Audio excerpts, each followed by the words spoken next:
L자산연구소의 조셉입니다. 오늘은 지난 방송에서 예고해드린 바와 같이 출생아 수 25만, 즉 100만의 출생아에서 연 출생아 수가 25만으로 줄었는데요. 출생아 수 25만 시대에도 부동산 가격은 계속 오를 것인가? 즉 인구의 급감에 따른 부동산 시장의 변화에 대해서 여러분과 간단히 살펴보도록 하겠습니다. 그럼 먼저 숫자 내지 팩트를 점검해보고 갈 텐데요. 제가 여기에 간단하게 지난 100년간의 연 출생아 수를 나타내는 통계를 가져왔습니다. 1920년대 우리의 증조할머니쯤 되겠죠. 그때만 해도 연 출생아 수가 50만을 출생하고 계셨습니다. 그러던 것이 전쟁 때이죠. 1950년대 그 전쟁통에도 연 출생아 수가 60만, 70만, 80만까지도 육박을 했습니다. 이러던 것이 이제 꾸준히 출생아 수가 늘더니 1960년대부터 베이비붐 세대를 하는데 거의 10년 동안 연 출생아 수가 100만을 기록하게 되었습니다. 그러던 것이 1970년에 100만대를 기록하던 것이 71년 후에는 출생아 수가 연 90만, 80만, 70만, 60만, 50만, 40만 이렇게 떨어지다가 2019년에는 연 출생아 수가 30만대로 내려왔고요. 이 하나의 전환점이 되는 시점이 있는데 그것이 바로 2020년이 되겠습니다. 2020년에는 연 출생아 수가 20만대니 27만으로 떨어졌는데 이해에 와서 비로소 출생자 수 대비 사망자 수를 덧셈과 뺄셈을 해보니 최초로 우리나라 인구가 감소하기 시작한 것입니다. 그러던 것이 21년, 22년에 계속해서 출생아 수는 줄다 보니 작년에는 우리 전체 인구가 12만 명이나 감소했고 올해는 그 감소수가 15만 명을 훌쩍 넘을 것 같습니다. 그래서 우리가 여러분들 우리 할머니들의 그 합계 출산율은 6.59명이다.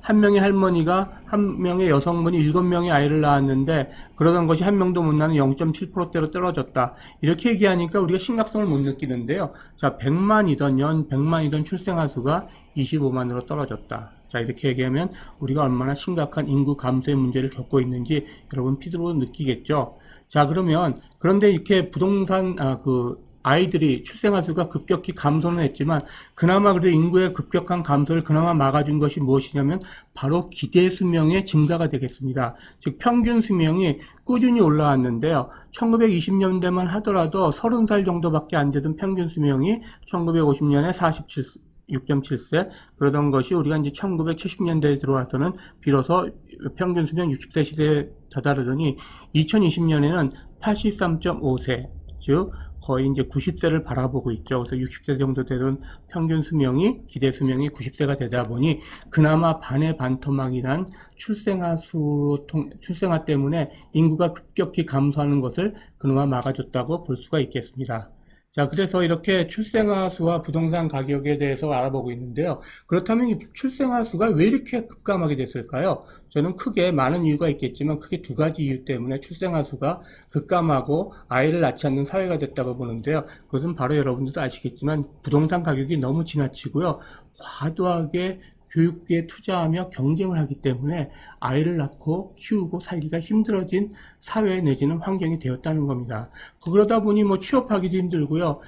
인구가 많아 여태까지 와서 개발을 많이 하니 환경도 악화되고 이래서 출생아 수가 급감하게 되었다고 보고요. 이러한 출생아 수가 급감해서 계속 진행되지 않습니까? 그러면 출생아 수가 계속 늘었거나 인구가 계속 늘던 때에서 출생아 수가 급감해서 인구가 주는 그 상황에서는 부동산 시장에 어떠한 일이 벌어질까요? 출생아 수 급감에 따라 부동산 시장에는 다음과 같은 현상이 발생된다고 저는 봅니다. 다시 말해 1970년에서 2020년 인구가 증가하는 총인구가 증가하던 시대에 일어났던 부동산 시장에 일어났던 일들이 반대로 진행된다고 봅니다. 즉 부동산 가격은 우리 부동산 불패라서 계속 오르지 않았습니까? 반대로 부동산 가격은 점차적으로 하락할 거고요. 교육비도 인구가 줄다 보니 하락하고 취업난도 개선이 되고 개발도 자제하고 안 하다 보니 환경도 개선이 되겠죠. 그리고 또 재밌는 것은 주거 환경의 저층화가 이루어질 것이라고 봅니다. 우리가 땅은 한정되어 있는데 인구가 느니까 빌딩을 올리고 위로 올라갔죠. 그랬던 것이 이제 인구가 줄어드니까 점점 낮은 건물로 또 그래서 하다 보니까 단독주택 비율이 증가할 것이라고 보고요. 우리가 그 부동산 가격이 급격히 오를 때에는 오래된 건물, 즉 재건축 이슈가 있는 곳은 되려 오래된 아파트임에도 불구하고 가격이 오르는 기인한 현상이 있었는데요. 이것은 사실 정상적인 것이 아닙니다. 여러분, 땅은 고정되어 있고 변하지 않는 것인데 거기에 새 건물이 있어야 비싸지 어떻게 헌 건물이 비쌀 수가 있겠습니까? 이건 급격한 부동산 시장의 가격 상승으로 일어난 기현상인데, 정상화돼서 오래된 건물은 가격이 하락되는, 상식에 맞는 부동산 가격의 형성이 된다고 볼 수 있겠습니다. 그리고 이것은 이제 이미 일본에는 발생한 일인데요. 우리나라 급격한 인구가 증가되다 보니까 분당과 일산과 같은 신도시를 만들었듯이 일본도 그러했는데요. 인구가 먼저 인구의 노령화와 인구 감소를 겪다 보니까 그러한 일산과 분당과 같은 일본의 신도시가 빈 신도시가 돼가고 있다는 것입니다. 또는 비지는 않더라도 그냥 소수의 노인들만 사는 그러한 노인 실버타운 곳이 돼버렸다는 것이죠. 그리고 또한 서울 불패라고 얘기하지만 강남과 강북에도 인구 감소에 따른 영향을 피할 수가 없어서 주요한 이슈가 있거나 사람들이 몰리는 곳은 계속 사람이 좀 더 몰리고 인구도 올리고 부동산 가격이 상승할 수도 있겠지만, 결국에는 부분적으로 여기저기 공동화 현상이 일어나서 출생아 급감에 따라 부동산 시장은 1970년에서 2020년까지 진행됐던 상황이 반대로 진행될 것이라고 저는 예상해 보겠습니다. 그래서 이제 언젠가는 이렇게 인구가 계속 내려가지는 않죠. 어느 시점에 가면 프랑스가 그랬듯이 인구는 다시 증가하게 되어 있는데요. 그러면 이 출생아 수가 다시 증가하면은 물론 이제 부동산 가격도 상승하고 회복할 것인데요. 자, 출생아 수와 그럼 이자율의 하락은 이 부동산 가격 내지 시장에 어떠한 영향을 주게 될까요? 자, 여기에 제가 한번 그래프를 좀 그려보겠는데요. 자, 출생아 수가 20년 이후에 계속 총 인구는 늘어났지 않습니까? 출생아 수가 늘다 보니 부동산 가격은 계속해서 올라왔습니다. 약간의 부침은 있었죠. 때에 따라서. 하지만 계속 오르던 것이 1920년에 총 인구가 줄어들기 시작했고, 그렇다면 약간의 부침은 있겠지만 결국에는 떨어지게 될 것입니다. 그래서 이 출생아 수가 부동산 가격에 미치는 것은 절대적입니다. 이건 존재의 문제 아닙니까? 무슨 정책이나 어떤 이슈 때문에 부동산 가격이 오르고 내리는 게 아니라 그냥 부동산을 소유하고 살 사람이 없으면 그냥 떨어지는 겁니다. 이에 반해서 이자율도 마찬가지로 부침이 있죠. 대세적으로 올랐다가 내려갔다가 하긴 하는데요. 부침은 있지만 이 이자율에 따라서 부동산에 미치는 영향은 출생아 수에 비하면 아주 미미한 것이라고 보겠습니다.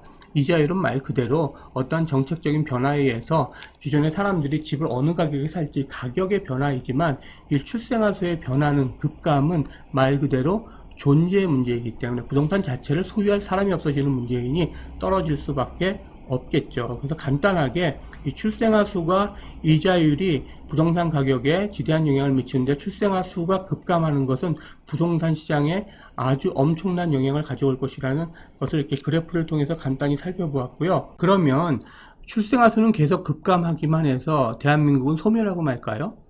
저는 그렇다고 보지는 않습니다. 한마디로 얘기해서 좀 강하게 좀 재밌게 얘기를 하면, 언론들아 호들갑 좀 그만 떨어라, 이렇게 얘기하고 싶습니다. 언론은 선정적인 기사를 써서 많은 그 구독자들과 그 독자를 확보하기 위해서 그 기사를 갖다가 아주 큰 일이 난 것처럼 얘기해요. 물론 큰일 맞습니다. 대책을 세워야 되고 정책 전환이 일어나야 되게 하는데, 우리가 70년대에 보면 둘만 잘 기르자는 캠페인이 있었다고 합니다.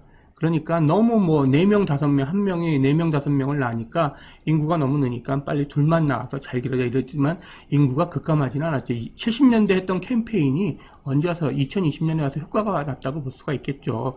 그리고 프랑스 등 유럽 국가의 출산율이 회복이 됐죠. 우리나라도 결국에는 이렇게 인구가 감소하고 그 교육 여건이나 부동산 여건이 나아지면 다시 출산율은 회복을 하게 될 것입니다. 그렇지만 출산율이 회복하고 출생아 수가 늘긴 하겠지만 그렇게 과거와 같이 급격히 늘지는 않겠죠. 그래서 여러분이 이자율이 언제 떨어지는지가 부동산 가격이 오를 기점이 되기 때문에 굉장히 중요한 시점이 되겠죠. 이것은 단기적인 상황에 있어서 부동산의 상승 차익을 볼 때 그렇지만, 장기적으로 봤을 때는 우리가 인구가 다시 증가하는 어느 시점이 있겠죠. 지금 0.7%대로 떨어진 합계 출산율이 회복되면서 올라가는 시점에 장기적인 부동산 투자로 나가시면 부동산 가격의 상승의 효과를 볼 수 있을 거라고 생각합니다. 시청해 주셔서 감사하고요. 구독, 좋아요, 댓글, 알람을 설정해 주시면 더 좋은 방송으로 다음 시간에 찾아뵙도록 하겠습니다. 이상 L자산연구소의 조셉이었습니다.